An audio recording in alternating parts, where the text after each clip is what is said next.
Oh my god, I still have merch to sell. Yeah, it's selling out pretty quick, but I do have some merch to sell still. It looks like this, or possibly this. Actually, it's selling at exactly the rate I assumed it would. It's really not, it's not selling that crazy. But you know, if you want to get your hands on some, I suggest going to the link in bio. Thank you. The Amazon, known for trees, the aminals, selling books, Eddie Burback. All right, full disclosure, the closest I've ever come to the Amazon rainforest is a plate of anaconda pasta, which is just an unfortunate name for shrimp and noodle. But you know what? I don't need to go to the Amazon to learn about it because I have a little thing called the World Wide Web, okay? And it's probably for the best because I cry when a mosquito bites me. The Amazon is the world's largest rainforest that reaches out across 9 countries, and it's 2.5 million square miles of increasingly terrifying ways to die. The terrain is so inhospitable, in fact, that scientists have to fly over it and shoot lasers down into it to figure out what the hell is going on down there. Literally invented Star Trek technology instead of risking losing a boot in the mud, and I don't blame them, honestly. And the rainforest is also famous for a river, which the name escapes me for some reason. It's over 4,000 miles long, super fast and dangerous, and packed with over 60 species of piranha, which is a bad thing, because when I woke up this morning, I thought there was only 1 species of piranha, so I'm just gonna mull that over tonight. So together, let's take a hard look at the Amazon rainforest. Over 3 million species live here, and each one, in a relative sense, is a fucking nightmare.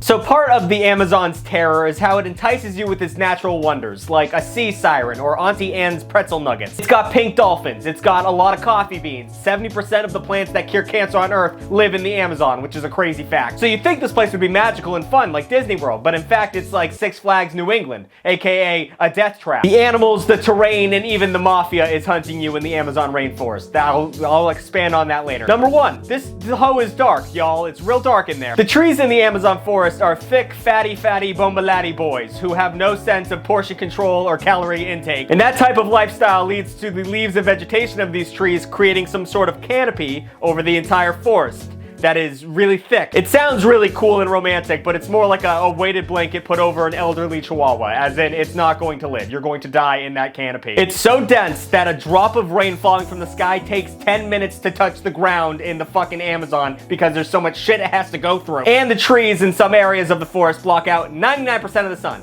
Constantly nighttime in the fucking Amazon, which is crazy to think about. Now, I don't care what you're gonna say in the comments. Being afraid of the dark is okay. It's a natural thing. I'm afraid of the dark. I'm afraid of my kitchen at night, let alone the forest floor of the Amazon, which is crawling with like worms and centipedes and scorpions and shit, and jaguars. Jaguars hunt at night. And I can't see shit. I'm gonna die. It's terrifying. Speaking of which, number 2, most of the rainforest is specifically designed to just harm you in most ways. It's not just the animals that you have to worry about, it's the environment itself which is gunning for you. First off, poisonous plants everywhere pretty much. And not like the, ooh, I'm a little itchy, this poison ivy got me. Not that shit. We're talking shit that people roll arrows in to make them poisonous kind of shit. There's 2 main ones that are gonna fuck you up that are everywhere. One of them is strychnine, I don't know, that kills you super quickly, and the other one's curare, which is such a powerful muscle relaxer that your lungs shut down after 20 minutes. But you might be cool with that. I feel like it's a very powerful drug. I don't know. Oh, there's quicksand. Quicksand comes from the Amazon, and that's a real thing. Quicksand is a non-Newtonian fluid, like that shit you made in middle school with cornstarch. So when you push into it, it gets harder, but when you stop touching it, it's a liquid. So it's very dangerous to fall into, as you can imagine. The more you squirm, the deeper you sink, which is a bummer, I would say. And yes, if you know what you're doing, it's pretty hard to die in quicksand, but at the end of the day, you're shoulders deep in some mud that you can't get out of, and then a jaguar comes by, and you look like a delicious little cake pop. And if the plants and sand and animals don't kill you, then the rain definitely will. You know, the rain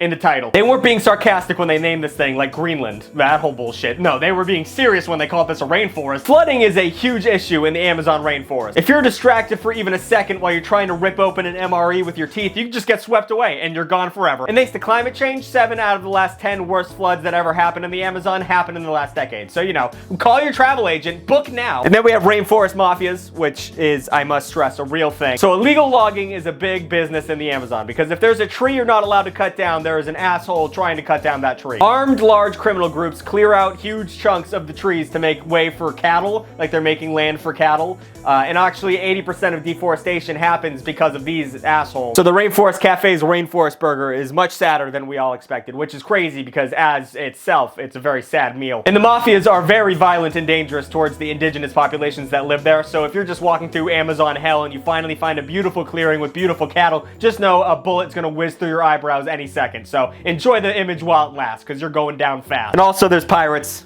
There's also pirates on the Amazon River. They call them river rats. There's pirates in the Amazon. Fuck, I mean, what else could there be? Ninjas? Zombies? Mummies? It's a fucking nightmare.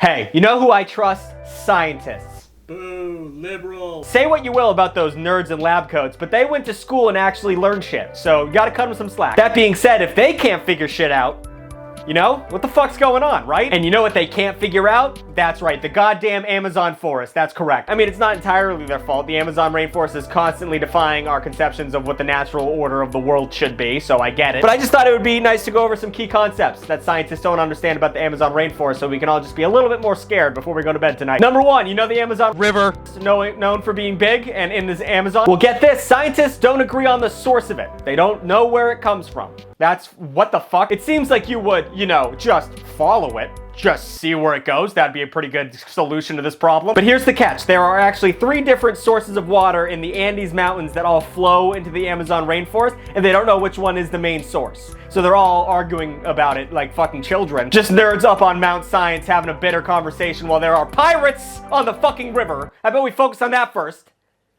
I'm sorry, it's really late when I'm filming this. Number 2, in 2011, scientists discovered Rio Hamza, or Hamza, I don't know. Now, what is the Rio Hamza, you ask? Well, let me answer that. It is a equally large, if not larger river than the Amazon River in the Amazon rainforest, and they just discovered it in 2011. What the fuck? Well, how did they miss it? Well, it was because it's located directly under the Amazon River. It's a subterranean one. It's twice as large. It's twice as big. Does that not scare the shit out of you? I don't like when large flowing things are under me and I can't see them and people don't know about them until 2011. That seems like a larger issue than they're making it out to be, I would say. Number 3, we have another river, but this one's a little bit more fun. We're talking about the boiling river. A boiling river, like they have in hell. So for years there was legends that there's a boiling river in the Amazon, and scientists just said that's hooey. That's a bunch of nonsense, and they just never looked into it. But then a geophysicist named Andres Russo went all Milo Thatch on their asses and went on a very long, very dangerous expedition, and holy shit, he found it. He found a fucking boiling river. 186 degrees, hot enough to cook an animal. So you know those mafia cows we were talking about earlier? It just walks into the woods, trying to get a little drink, falls in, and all of a sudden it is a happy meal. It is cooked thoroughly. And get this, scientists, they don't know why the water's boiling. If you couldn't have guessed. What a shocker. And then we have geoglyphs, which are exactly as sci-fi horrific as you'd think they would be with that name. Due to deforestation, which is dope, circular ditches dug into the earth of the Amazon have only recently been discovered over the past couple years. And they look like this. So, pretty end of the worldly, I would say. Although it's unclear what purposes they serve, scientists agree that they were maintained by humans, which, no shit, I would hope so. This also debunked scientists' earlier assumptions that the Amazon wasn't altered by humans before Europeans arrived. So that's another domino for white people falling over. And it also showed that early civilizations were able to manipulate the land without destroying it, which, once again, another white person domino falling over. We can't handle that shit at all. And last but not least, we have, you know what, actually most of it. Pretty much all of it. Let's be real, scientists are in way over their heads. The Amazon is huge, and there's like 3 million species in that bitch, and we know about like 6 of them. They'll never catch up. They're discovering a new species like every fucking day. That's not even including all the plants and trees that they're fighting. They shoot a laser into the Amazon and they find like 70 new things every single time. So if you ever want to visit the Amazon rainforest, just know that you will die, and the thing that killed you, well, we don't even know what that thing is. So we won't know what happened to you or what did the killing to you. So, once again, call your travel agent. Look, let's just get this out of the way right now. There are jaguars. There's jaguars there. They fuck you up. They swim. They run 50 miles an hour. Their teeth can pierce your skull.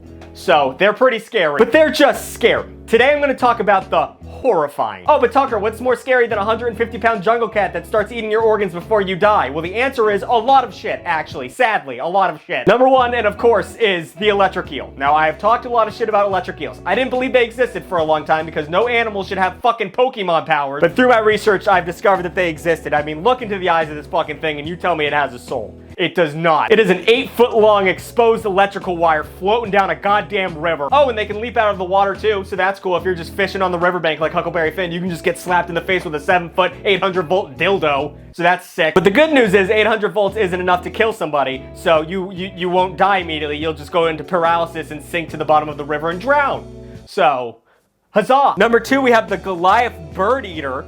What a name, oh my god. Legitimately cannot think of a better name for this thing. It's aptly named. If you can't tell, this is a massive bird-eating tarantula. Its leg span is about a foot long, making it the largest spider on Earth. Yippee! Doesn't just eat birds though, it eats rodents and frogs too. so that's cool. Although they don't eat people. They're horrifying to look at, but their poison is not poisonous to people. So we're good on that. And fun fact, in some places in South America, they're actually considered a delicacy. You eat it over some boiled banana leaves. So I don't want to make fun of anyone's cultures, but that's fucking crazy. And then we have the bullet ant, another aptly named creature. For an ant, this thing is massive. It's an inch long, which is actually really big if you think about it, babe. But the bullet ant's name does not come from its size, it actually comes from its sting, because its pain is so bad, people say it's like getting shot by a bullet. It's literally one of, if not the most painful sting on Earth. On the Schmidt Pain Index, which is a real thing, it was ranked as, what is it? Off the charts. So, yeah, that's fucking crazy. It's like getting shot, but worse, because your body doesn't go into shock and the pain lasts over 24 hours, so it's like getting shot over and over and over again. And it's an ant. Why the fuck does an ant have that power? What god would create this creature? And then we have the Tyrant King Leech. This is one of the worst things I've ever seen in my life. It's 3 inches long and uses its teeth to cut into a mammal's orifices. It likes to nibble on urethras, rectums, and vagina. That's enough, I think, of this dude, I think. We're just gonna move past him. And finally, we have the giant Amazon centipede. Now, let me tell you a little story. Everyone knows that my favorite animal is the red panda. The red panda is fluffy, it is goofy, it is adorable, and it is cuddly. Those are all the things I'm looking for in an animal. This is the antithesis of a red panda. It is my least favorite animal ever put on this fucking earth. Too many legs. It's a foot long and it's venomous. If not only are centipedes horrifying when they're small, it's really big, and it bites you, and it might kill you. It might make you fucking turn purple. Oh, and you wanna know how it hunts? It hangs upside down in caves and eats bats off the fucking wall. Fuck this shit. When am I gonna make a video about cute animals?